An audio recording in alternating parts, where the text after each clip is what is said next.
I've folded rims, like big folds in the rim, and not got flats. Yeah, what a weapon. Ooh, what do we got here? Oh, that was a big one. Just proved it to you. Chain tension, perfect.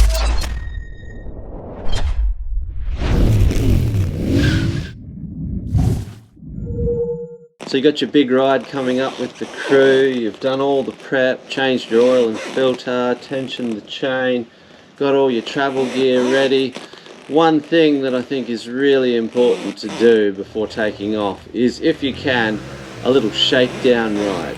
And the shakedown is ultimately just to let you know that everything is good. And one of the most important things you can do is have a feel of a new product on your bike that you might have added. And in this case, a front tyre. And not just a new front tyre, a different front tyre. So I'm going to run through with you guys today, fine-tuning your lever setup to get the most comfortable, distraction-free feel of your front end, and a fresh tyre, but a different tyre.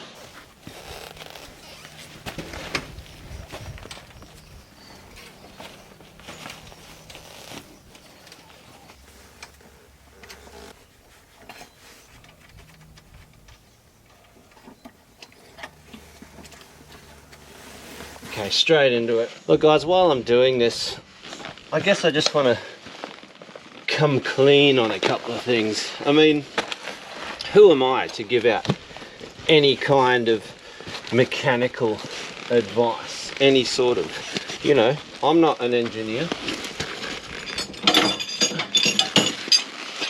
I am a qualified mechanical fitter, that I am. But when it comes to the real finer technical details of things, sure, you can read everything you like on the internet. But what you're going to get from me is a summary of 30 years of racing experience. And the point I want to make about that is, if you're a through and through enduro rider, which is pretty, that's my primary passion. And then motocross, cross-country desert racing, and now I love adventure. And it's what's gotten me through my whole life, just charging into the unknown, whatever it is. Buying a farm, riding, trying to do a wheelie in front of the pyramids, like just crazy shit. I'm gonna try. Coming back to the technical side of things, if you're an enduro rider, you have to be your own mechanic. And basically, you have to be able, this is if you want to finish a race, let alone win it. I've won a couple of WA State Enduro Championships. I've been on a few national podiums in various classes in enduro and desert racing in various events. I've been racing for nearly coming up to 30 years. And the point I'm making with all this is you need to know your bike very intimately. With the tools you carry. Sorry, I'll get back to it in a minute. From the tools you carry to the feel of the bolts, what does what, everything. You need a very intimate relationship and understanding of your bike. And for me, that's all come from racing enduro with pretty much what I can carry in a bum bag, like around my waist. So, I've had this Rallycross Pirelli, and the one I just took off, Pirelli Scorpion Rally, epic tyre, my go-to everything.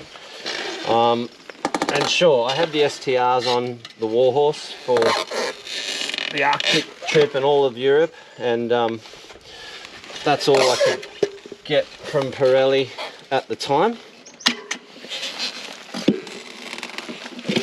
By the way, the reason I'm not talking you through this tyre change is because I have another video dedicated 100% to that.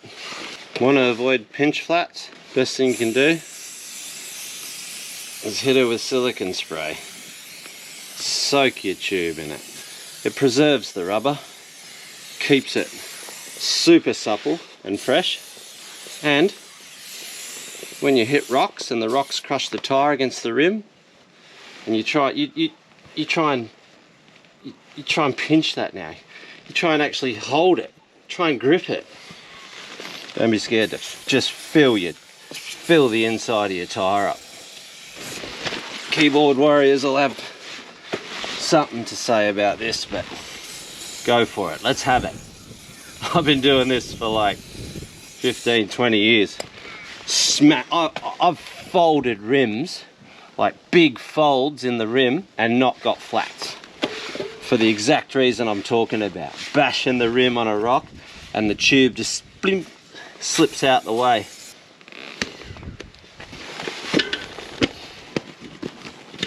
See that? Just slotted that sucker in there by hand and it'll fall through. See that? Again, I've done a full video going into detail on this, so check that one out later, but we got other business to take care of in this video, so I'll just smash this out and we'll get into it.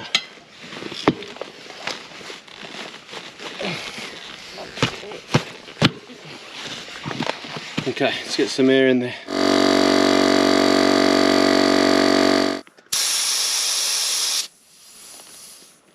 $26. I'm happy with 26.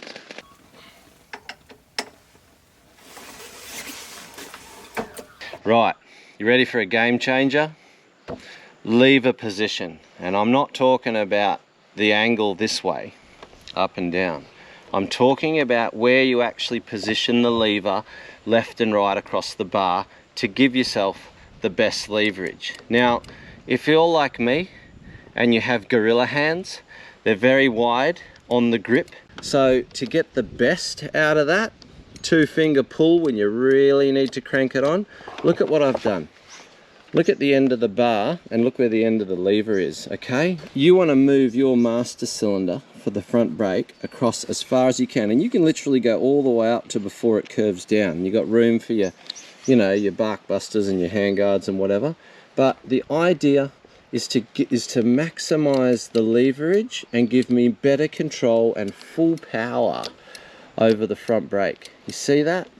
Look at these bloody hands, okay? So adjust your position to suit the size of your hands. Exactly the same thing goes for the clutch. You can adjust the rate of pull by how far across the lever is, all right? Giving you so much more disengage and feel. You got so much more control over the clutch. If you're learning to ride, you don't want a grabby little clutch here that works like a switch and your bike's taking off. You want to be out here giving yourself so much more control and a gradual release when you're, you know, trying to do uphill starts or whatever. Just clutch control in general. 1-finger pull. I can 1-finger this clutch all day because I'm using the end of it. Look at where it is in regards to the end of the handlebar. As for the angle, as I've mentioned in the previous videos on actual handlebar position and elbow position, you want to put your levers in a spot that just complements that elbows up, straighter wrist, attack punch position. If you look at my elbows, my actual shoulder raises, but the elbow kind of stays. The difference between a comfortable seated position and an attack standing position is not much. Okay guys, just going to quickly revisit the chain tensioning method using the ratchet strap and getting the axle, swing arm, pivot and countershaft all on the same axis, which I've pretty much nailed here. If I just go there, 1, 2 and 3, we're on here. And as I mentioned when I did that in the previous video, it's showing me that my chain is terribly loose. Never take all the tension off your axle. See, that's moving easily.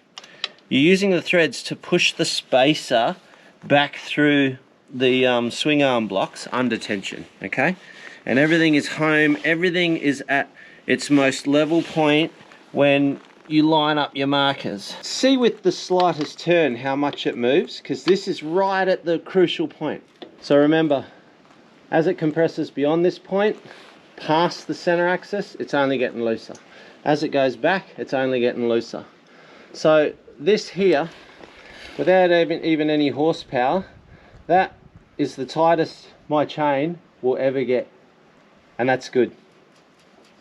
You know, that's a nice amount of movement. If you're going into a mud race and you're just mud from the first lap, I'd go, you know, 25, 30 mil play. But this, we're in the zone. I'm gonna lock that off.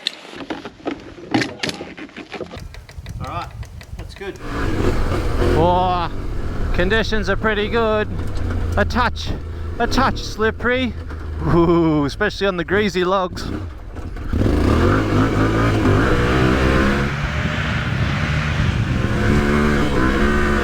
Yeah, what a weapon. Ooh, what do we got here? Let's give it a whirl.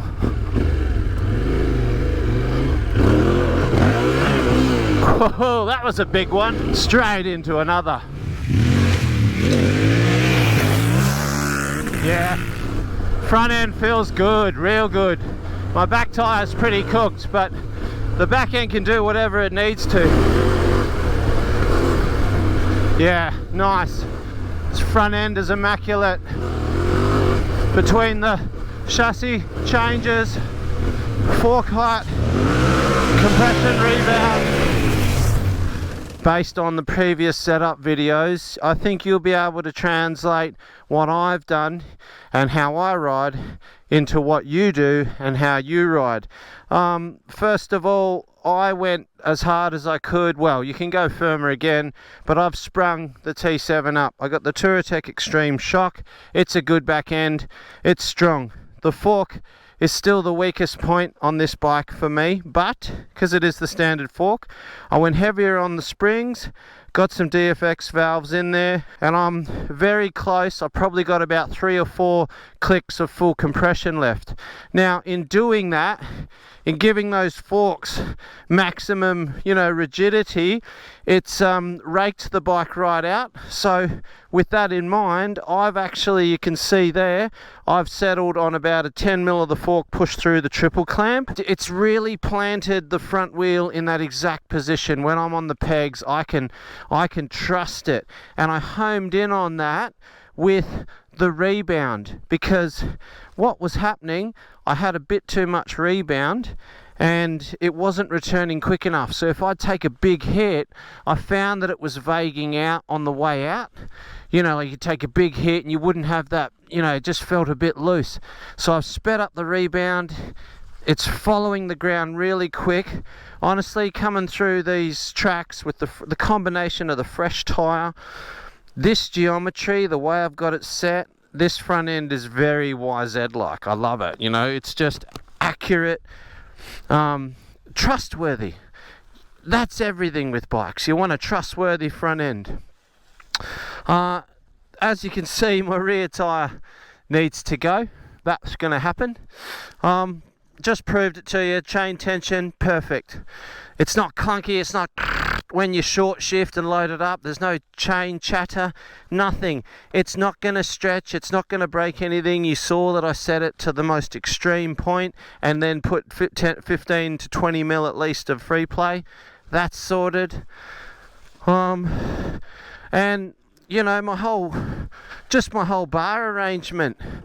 There's no distractions when I ride. I don't even have to think about the bike. I'm just 100% focused on what's ahead, and my body and the bike are just, you know, got this little teamwork thing happening subconsciously. You know, you just want to be up here in the command center focusing on what's ahead, and let your instincts and the bike setup combine to take care of the rest. And you know, it's the safest position to be in.